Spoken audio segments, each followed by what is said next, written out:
What's up, everybody? Welcome to episode 12 of the Reply Line. I'm so happy to have you here. Welcome everyone who is live. I am really happy just to be, able to do things like this with you folks. I really enjoy it. If this is your first time watching the Reply Line, hopefully it's not. This is basically a live stream where I am answering your questions and comments that I get on YouTube videos and messages, emails, all that good stuff. And I just think this provides value for you folks. So here we are going on to episode number 12. And I'm very excited to be doing this with you folks. Let's point this down just a little bit. All right, let's see here. Who all we got in here live right now? DJ Kaiser, what's up? I is in here. I like it when it's sunny. I like it too. Welcome. Bob and Four Wheel Jeeper. Welcome, everybody. I am totally looking forward to this live stream.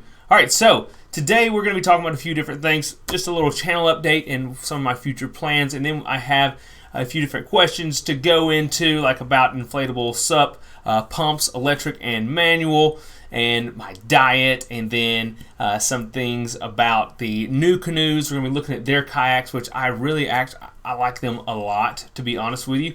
And we're also going to be talking about sit-in versus sit-on-top kayaks for certain people. So I am really looking forward to that. Extremely. All right, and then after that, we're going to go and hang out with the folks who are live and answer some of your questions. So if you guys in the live chat, if you do have a question, if you wouldn't mind, start it with a question mark so that I can easily come back and know that, okay, this message in the chat is a question. What's up, Ben Roberts and Ben Cotherman? Good to have y'all rolling in. All right, sorry I've been kind of out for a little while. I just got off work this morning from a 48-hour shift at the fire station. And then before that, I spent 4 days with my family down in Panama City Beach. We had a fantastic time. Got to take the boat out twice. One day to Shell Island and then to Crab Island. I was going to go crabbing one night, but that kind of didn't work out. There were basically no crabs. So there you go. That's kind of why we didn't do that. What's up, Tamara? Good to have you here, girl. All right, so let's get into this. All right, so channel update. So I am off next week, I think it is. Yes, I'm off next week, so I should be doing an overnight trip then. I'm looking forward to that. I'm not really sure where I'm going to go, if I'm going to go and take the skiff and go around St. Vincent Island, or if I'm going to make my 50-mile trip in the Gulf down from Panama City Beach to Destin. That is all going to be weather dependent. If the weather is really good, I'm going to see if I can hit that Destin stretch, because that's going to be the one that is very weather dependent, and so I don't sink my little boat. All right, so there we go. Those are the future plans for the channel, and then of course keep rolling with some of these reply lines. We should be doing it again on Saturday, I hope. All right, so first question we are getting into. First question is an interesting one. It comes from Belle Stafford. Belle asks, or she says, "Hey Trip, I need some advice. I purchased an inflatable SUP from Leader Accessories after watching your videos. I'm not strong enough to use the hand pump. Can you suggest a pump I can use that I can plug into a wall outlet or anything other than the car? Thank you so much." Well, Belle, thank you so much for your message. And yes, I think I can make a suggestion for you. All right, so real quick, and by the way, to the stuff that I'm going to be sharing with you folks today, I did leave some links down in the video description. You guys can go check these things out later or now, whatever you feel like doing. All right, so let's go, and I will share my display with you folks. And now here we are going to go, where are we at? Here we are. Boom. All right, so I went on Amazon, and I kind of come on here often, and I look at different stuff. And this is a pump that I have been liking. It's the Airhead inflatable, high pressure inflator, and you can see it has a bunch of different fittings, so you can blow up not only inflatable paddle boards and stuff, but you can also, blow up, floats, whatever you want to blow up. But the big thing about this is that instead of it having a cigarette outlet plug, you can actually plug it into the wall, which is what Belle was asking about. And this thing comes in at $45.61. Not very expensive whenever you compare it to some of the other ones on here. I mean, $77, $49, but that one doesn't go into the wall. So I think that is going to be your best one for the wall outlet, and it has 4-star reviews, so pretty good. I would say a lot of times those reviews sometimes are for people who may not be using the product correctly, because I'm pretty sure that is going to work. And I see some questions coming in. Thank y'all so much, the live folks. I'm looking forward to answering these. And yeah, I see some really good ones that I'm looking forward to answering. All right, so other than that, Belle, all right, she said she's having trouble pumping the board up with her manual pump.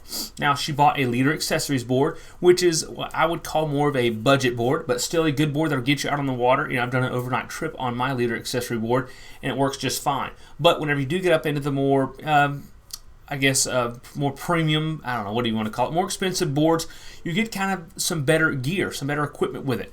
But fortunately, there are companies out there who are making better pumps and stuff. And so, we're going to go back to the display one more time. I think we're going to try to. And we are going to check out a couple other pumps really quick. If you head on over to iRocker, you guys know I love iRocker because they make some good stuff. Here's the pump that came with my Blackfin. And it's a really good pump. It's a dual chamber, triple action hand pump. They're selling it for $45. I think this is like a closeout because this is their old style pump, but it really works good because it actually has 3 gears on it. See, basically it has 2 chambers on it, right? I don't know if you can really see, but 2 chambers here, and essentially one chamber is larger, one chamber is smaller. And so it kind of has 3 gears. You can come up here to your little selector switch. Well, that doesn't zoom very well.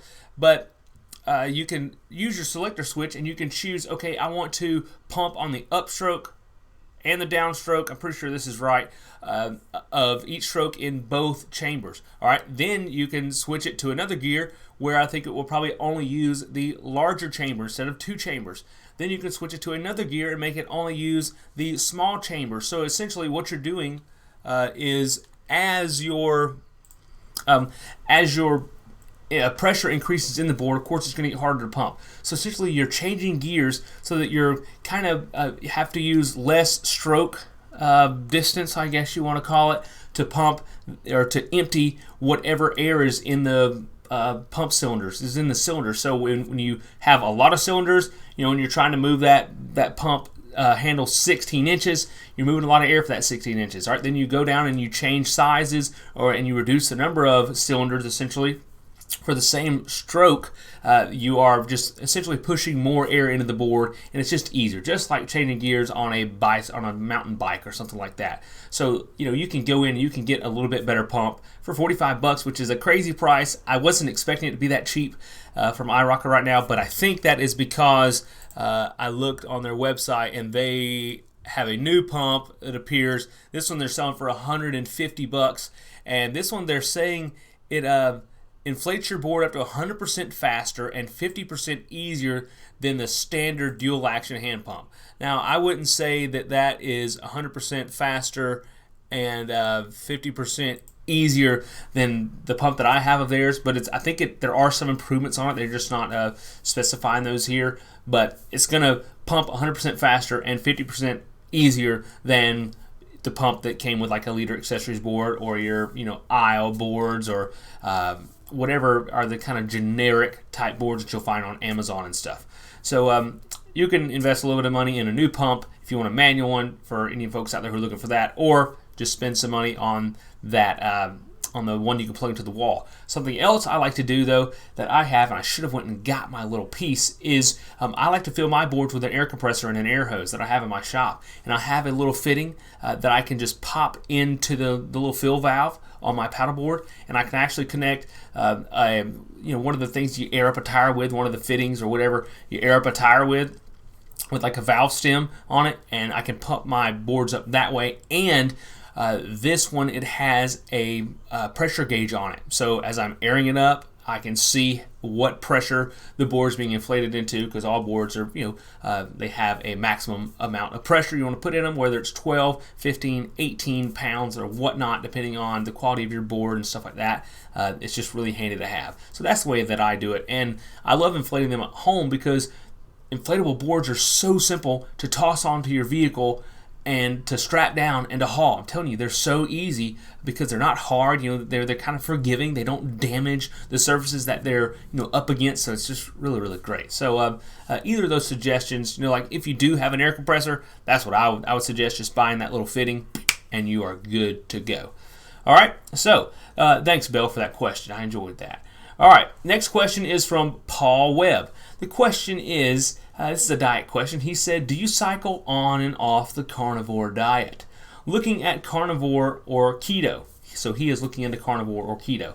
I work out a lot, but it's harder to stay cut in my high 30s. Yeah, Paul, I don't know. Yes, I understand it can be more difficult to stay cut as you get older. Myself, I'm 32, about to be 33. But I haven't had much trouble because I'm pretty good on my diet. I've been consistent for many years.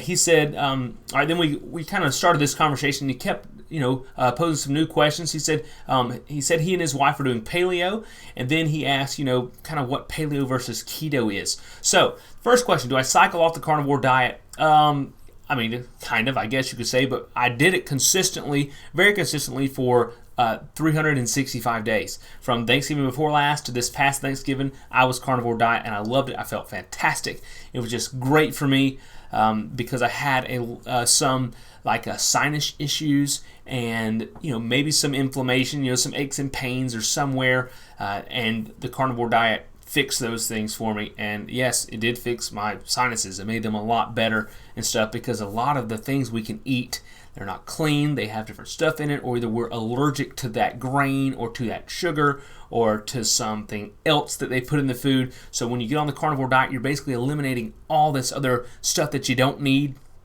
and you're just eating the good stuff that is good for you. And meats and organ meats and like fish, they have all of the nutrients that you need. They're just a lot more compact in the meat versus a vegetable or something, or eggs.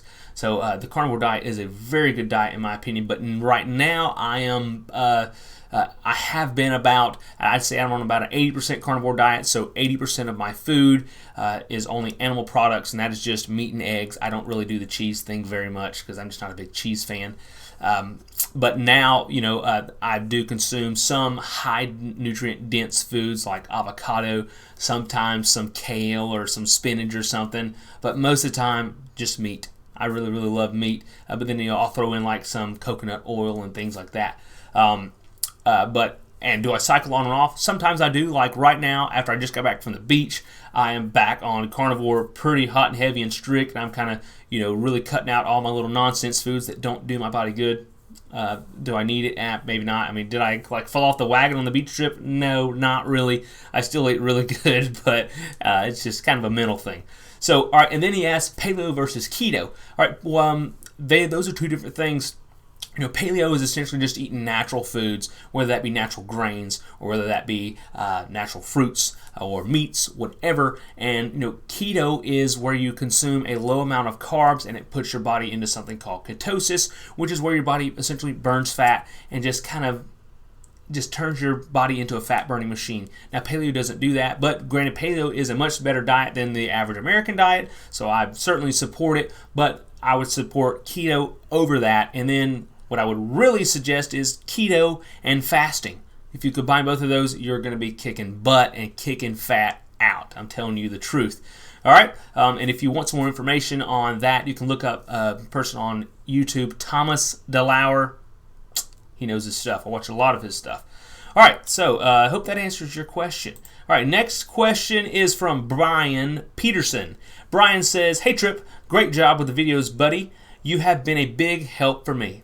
You're very welcome, Brian. That's my goal, is to be a help for you, to inspire you to get out there, along with everybody else. All right, I have had a vessel called a New Canoe Classic for 12 years, and I've always loved it for me and my son. I'm thinking of getting a New Canoe Frontier next. These are basically a mix of a Canoe and a kayak. What do you think about the Frontier or New Canoe altogether? I am very familiar with New Canoe. I love the look of the New Canoe kayaks. I absolutely love them because they're so open. All right, so he is asking about the New Canoe. About the New Canoe Classic, which is right here. You can see pictured. It's a very basic model, but it still has the same shape and form that they have held into the design of their Frontier here. Now he said it's a mix between the Canoe and and a kayak, and it kind of is, because you see in this photo here. Come on, is it gonna pull up? They have a motor. This is actually an electric outboard on there, but you can put up to a 2.5 horsepower outboard on there, which is pretty cool. All right, and this kayak weighs 77 pounds. It's 12 foot long, 41 inches wide, and it costs $1,300. Pretty good price for this kayak. All right, then they also have their Flint, which they came out with a few years ago. This one's priced at $1,000. Okay, and it is 11 foot 3, 33 inches wide, so a little bit narrower. Actually, quite a bit narrower, a little bit lighter, and it's still rated for 2.5 horsepower. Now, for you and your son, you probably could still fit on the Flint. They also have this Pursuit, which is really sweet. It's $1,600.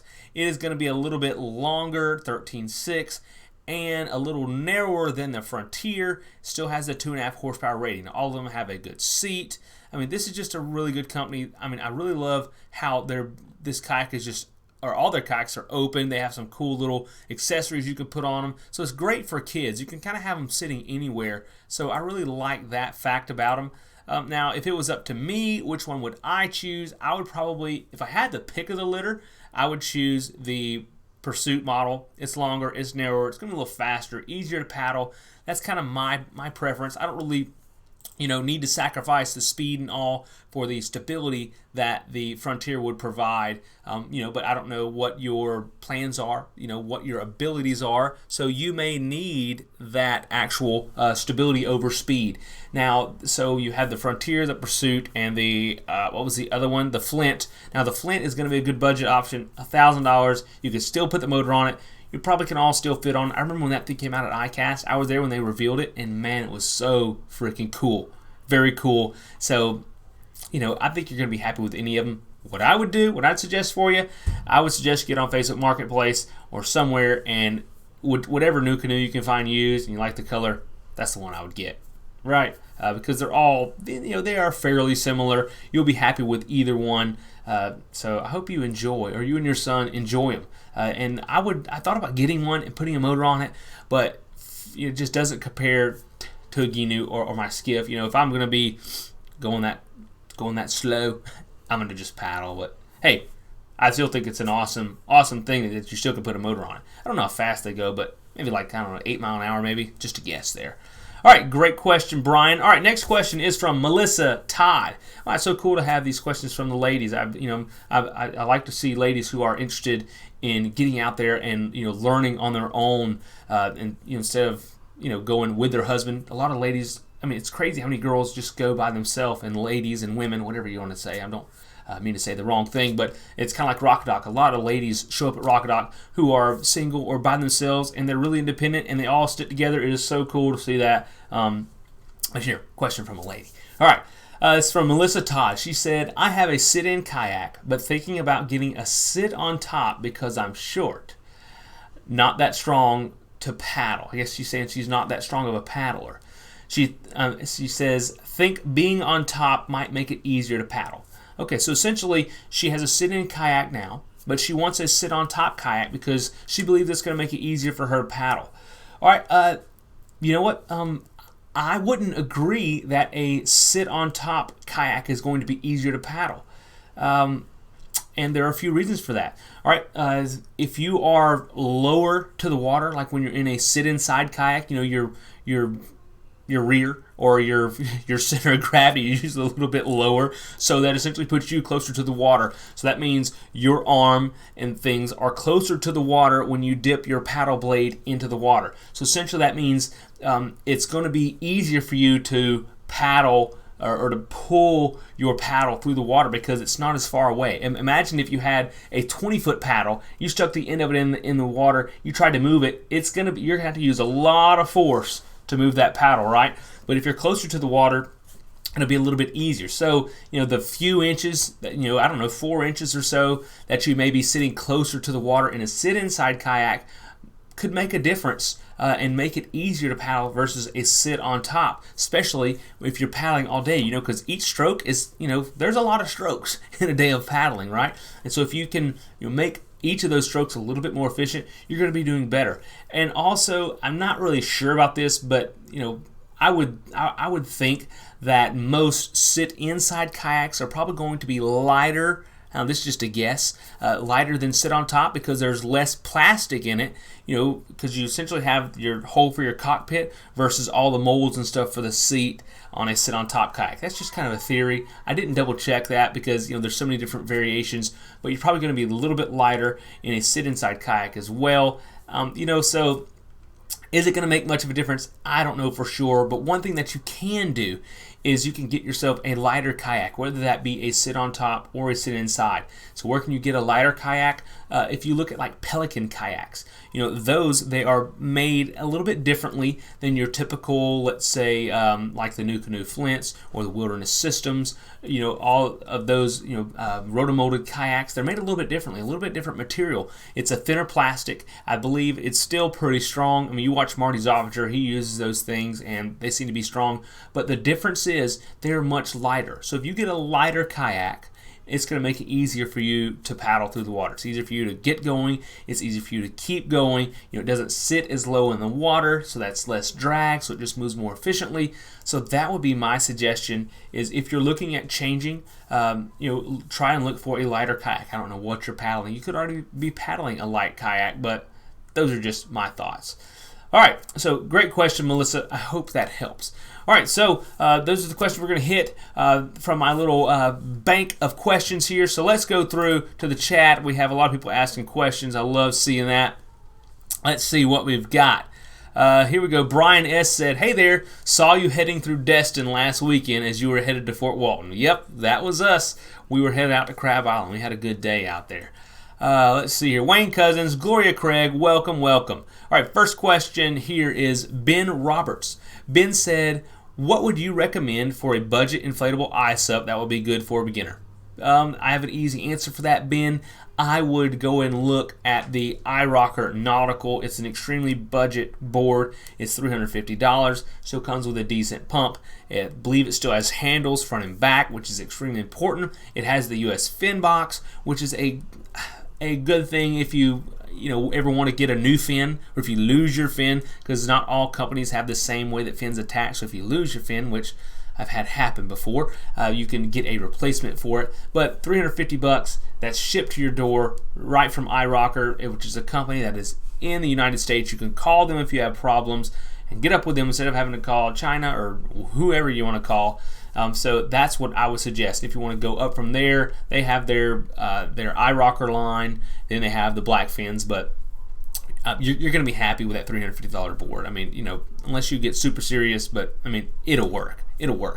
All right, Tamara Kilburn, she says, "Are we still on for Rockadoc so far?" Yes, we are absolutely on for Rockadoc. I think registration opens up in like a month. How cool is that? And funny enough, I actually had someone register like last week. It was funny, which that always happens. People always kind of try to register early, and I have to just politely say, look, please wait until such and such a date to register, and I refund their money. But yes, Rockadoc is still on. We're making plans. I'm thinking about it more and more, getting ready to get that ball rolling and see all you folks out there. I think we're going to have a great year. I really, really think we're going to have a great year because everyone's ready to get out of this quarantine and just get together, and Rockadoc is the place to do it. I'm ready. All right, here we go. Jaden Coach, I'm going to guess, Koch. He asks, what do you prefer, an ice up or a sup? Well, I have 5 inflatable sups, and I have no hard sups. So I prefer a soft sup. And why is that? Well, most hard sups, when you compare them to an inflatable sup, they're going to be heavy or delicate. If it's heavy, it's going to be durable, but it's going to be heavy. If it is light, like an ice up, which it's still hard to get that light, it's going to be very delicate. I have my inflatable boards. What do they weigh? Like 28 pounds, between 23 and 28 pounds, and that's for like a 13 and 12 foot boards. That is light. So you go to like a hard board. Let's go to your like Kaku Kahuna or your Vibe, whatever their kind of Kaku Kahuna style board is. What's it called? Thrive? I don't know what it's called. But their boards, they're like 60, almost 70 pounds for the same board, essentially same size. Wow, that's quite a difference. Granted, I mean, I don't know. Are they more durable? Maybe. I don't know. The inflatable boards are super durable. But then if you want to get into your lightweight hard boards, you're talking about like your boat Rackham, your boat Arrow, your boat Flood. Then you have all your other, like your YOLOs and other things like that who might be a little bit lighter. They're built like a surfboard, basically a foam core with some sort of, resin that's protecting the outside. They're not quite as durable. I don't know. Maybe some of them are, like with the Gator Shell, but I'm not comfortable paddling those down anywhere where it might damage it, because I know I have friends who have had them damaged, their BOTE boards, their boats damaged, and it costs a lot of money to fix them. So I'm not a big fan of that. I like it easy. I like not have to worry. So I love the inflatables because they're so light. They are so durable. They're so easy to paddle. That's one of the biggest things I noticed when I switched from my Canoe Kahuna, the hard, heavy board, to an inflatable. How much easier the inflatables were to paddle, how much straighter they tracked, how much easier it is just to haul them around. It just makes the whole day better. I'm telling you the truth, people. It makes the whole day better. They're soft. They're forgiving. Kids love to climb on them. You pull up somewhere, you can sit anywhere on top of them because the whole thing's flat, nice and smooth. Gosh, they're the answer, folks. That's why I love when we go to Rocket Dock, I love to tell people, look, get on my inflatable board and paddle it around for a minute because you're going to love it. And they do. All right, that's why so many people are getting inflatables, and I love to see that. So, Jaden, there's my answer. I hope you liked it. All right, next question is from Mikhail Lashkarev. I think I got that right. Hello, Trip. I need a recommendation on a paddle for paddleboard. Mine snapped going against the current. Thank you. I was thinking between NRS or Werner. Don't want to spend more than 136 max. You know what, Mikhail, what my suggestion would have been would to spend at least 70, 80 bucks. You'll be happy. But if you have that higher budget, you're going to be extremely happy with your $136 board, either from Werner or from NRS. I might choose Werner because I think they are more of a straight up paddle company. So maybe they're a little bit better. Because NRS, they make a lot of different things. Granted, I do love NRS's products. I have a pair of their shoes, and I think I have some other stuff of theirs, little knick-knack pieces of gear and accessory. But I will choose whichever one you think looks the best, really and truly, because they're probably going to perform fairly similar. And I don't know, do you want one that breaks down into 3 pieces? If you have an inflatable, it doesn't, there's not really that much of a difference once you get to that price point. They're all going to work very well. You're going to enjoy them, and they shouldn't break on you going upstream. I don't know, unless you get it caught in like a rock or something, which I've seen happen. People are paddling along, and maybe they're not really sure how to use their paddle, or no, I don't want to say that. Maybe they're just using their paddle for things that it's not intended for, like pushing off and stuff in the wrong way and getting it caught in something and it crack and break the blade. I've seen that happen like twice. It's interesting. It happened to one of my buddies, Buck, when we went down the Ecofina Creek. When I drug 3 of my firefighter buddies down this crazy tree-laden creek. We had a lot of good times that day, but Buck broke his paddle. It was so funny. I love Buck. He's my buddy. All right, next question is from Aaron. He said 12-volt pump from iRocker, definitely worth it. Just inflate while setting up your other gear. Yeah, almost all the 12-volt pumps are going to be nice to have. They don't pump up really fast, but like he said, while you're setting up your other gear, your board will be inflated, and he's talking about the kind that plug into your cigarette lighter. So yes. Keith Johnson, what's up, buddy? All right, next question. I believe this is, it's just, hey, Trip, from Mad Sai. He said, hey, Trip, thanks for watching your videos. Oh, he started fasting 3 weeks ago.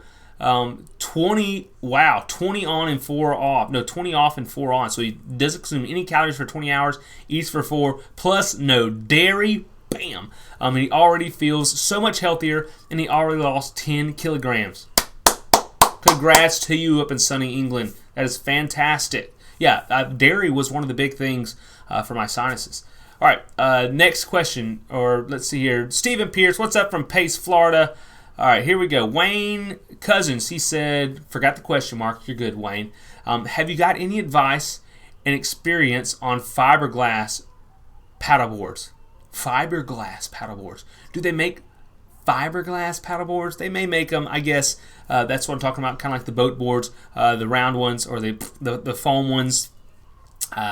that have the resin on them. Some of them probably have some sort of fiber on it. Do I have any experience with them? Yes, I have been on some. I'm not a big fan, like I just stated a few moments ago, because I just think they're a little too delicate for me, because sometimes I get a little careless, or I'm, jumping off the board doing a trip dip, or I'm, dancing or something crazy on the board. I want something that can just bounce off something, so I'm not a big fan of them, but they do work well. And actually, something I've noticed is I was paddling a boat rackham for a while with one of my buddies at the fire department, and it was the first time I ever paddled a rackham. It may have been the second time, but I was on it and I was barefoot, and I noticed that my feet kind of started to hurt because it was so hard. And then I got on the inflatable, and I was like, man, this is, it's not much softer, but it's enough to notice a difference. So it's just more comfortable standing up on.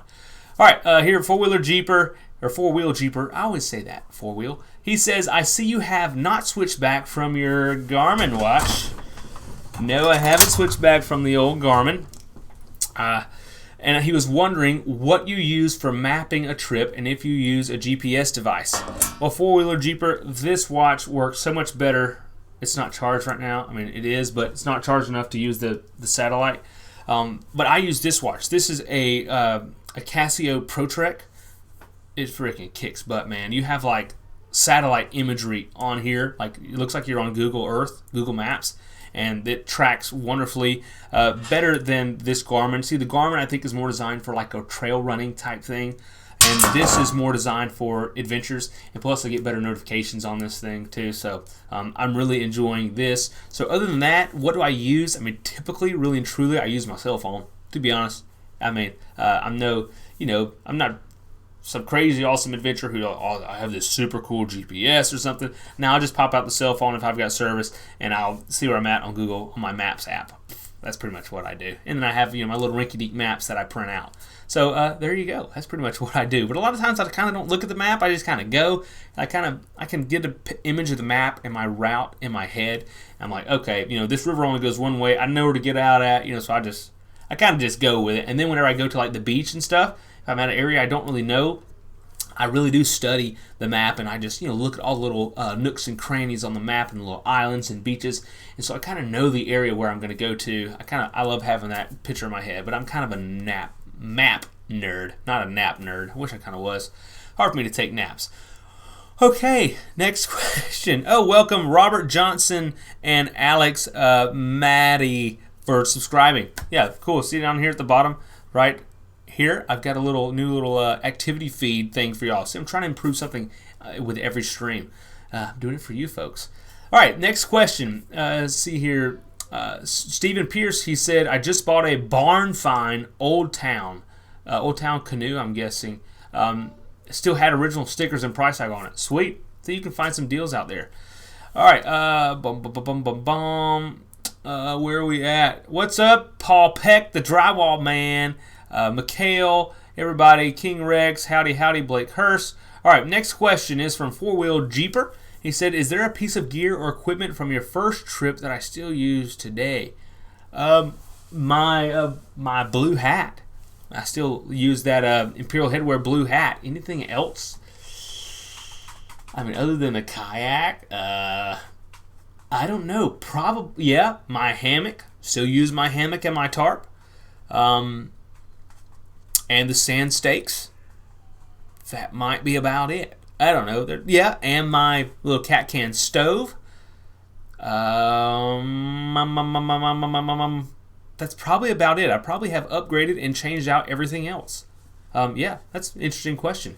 And I may need to go revisit that. That would be an interesting thing to look at. All right, what's up, Mom? Glad you're catching the live stream while you're working. Eric, what's up? Eric Violet. All right, let's see here. Yes. Yes, Wayne, I'm trying my best to pronounce the names correctly today. I think I'm doing really good. I did some kind of some word exercises, mouth exercises earlier. Just kidding, I didn't. All right, Trip Dip, that's right. All right, next question is from Kathy Johnson. Hello, Kathy. Kathy says, hey, Trip. My daughter, mother, and I are hoping to go out this weekend on Canoe Lake in New York. Do you plan on coming to New York ever? I'm thinking of an Erie Canal trip. It would be nice to meet you. Do I ever plan on coming to New York? Definitely not New York City, unless there's just something really. I don't know. I'd like to drive through there for like one day and just see it. Just say I've seen it because it's supposed to be real big, but I don't really want to be there. Not because of virus or anything, just because it's a big old city. Do I ever plan on coming up there? I mean, no, I don't have any plans to come up there, but hopefully the channel will grow to a point where I can do some more traveling because I would love to come up to that area. So, no, I don't have plans, but there are a lot of places that I don't have plans to go that I would love to go. And I think which of the Great Lakes is like huge and clear? Is it Lake Michigan? I don't know. One of them, no, I think it might be Lake Erie. One of them is just really clear, and I want to go. I love clear water, so I would love to go up there to that and check it out and do a trip there. Although it's probably freezing cold, I had to bring a wetsuit, but that's what I'd like to do. Hopefully the channel will grow and I can have the time and the resources to allocate to do some more traveling because I'm just not to that point yet. All right, next question is from Davey Trotman. What's up, Davey? How do you find out if it's legal and if the creek is good enough to navigate? No waterfalls or rapids. He's in Upper Alabama. All right, Davey. Well, I guess if you're talking about just paddling, it's legal to paddle down any navigable waterway, which kind of is almost anything that you can paddle in, is going to be considered a navigable waterway. So now, is it good and easy enough to navigate? How do I find that out if I've never been there before? I'll get on Facebook groups or find some sort of local, or I'll run into someone and I ask people questions all the time about where you're from and where do you paddle, and I keep these little notes, or I come home and I write them down. So just local knowledge, but Facebook groups is a great way to do it. Paddling clubs, paddling groups, whatever, they can, they oftentimes know the current status and the current, cleanliness and the clearageness of the creek and the rapids, and they'll let you know if it's paddleable. Now, about waterfalls and rapids, that kind of goes the same with me, but if it's, if it's got, there's no waterfalls in Alabama that you can't really portage around. I mean, I wouldn't be stopping. Well, there are a few, but they're very obvious. I think it's some of the huge waterfalls in Alabama. Most of them, you'll be good to go, man. If you see it, you can kind of pull over and get out of it. All right? But hey, Upper Alabama, pretty cool place. I have some family from central Alabama up around Lafayette or Auburn, Alabama. So I've been up that way. They do have some very pretty creeks. All right. Ginger T says, hey, Trip, do you have any recommendations for gear that a total beginner would need to fish off of an inflatable paddleboard? Well, I thought I could answer your question perfectly until I got to the fish part. But, I mean, essentially, no, you just need your standard fishing gear, I would guess, depending on what you're fishing for.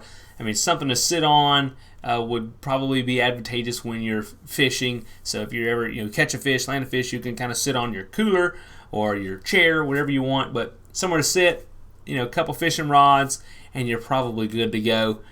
Some snacks. But just your regular fishing gear. But I'm not really the best angler to answer that question, but I'm a good adventurer to answer your adventure questions. All right, so sorry to let you down on that one, Ginger, but just not my expertise right there. All right, folks. Well, that's going to be it for this show. How long have we been rolling? I can never find my timer to see how long we've been rolling. But we have been rolling here for a few minutes, folks. So I'm very happy to be able to do these things with y'all. So thank y'all for being here. I really appreciate it. And let's see here. Yeah, thank y'all for being here. Take care of yourselves. God bless. Get out there. And I hope y'all are looking forward to the next reply line, because that will probably come before the next adventure. All right. See you then. Adios, folks. Love ya. Okay, Tuck, I'm done. You did so good being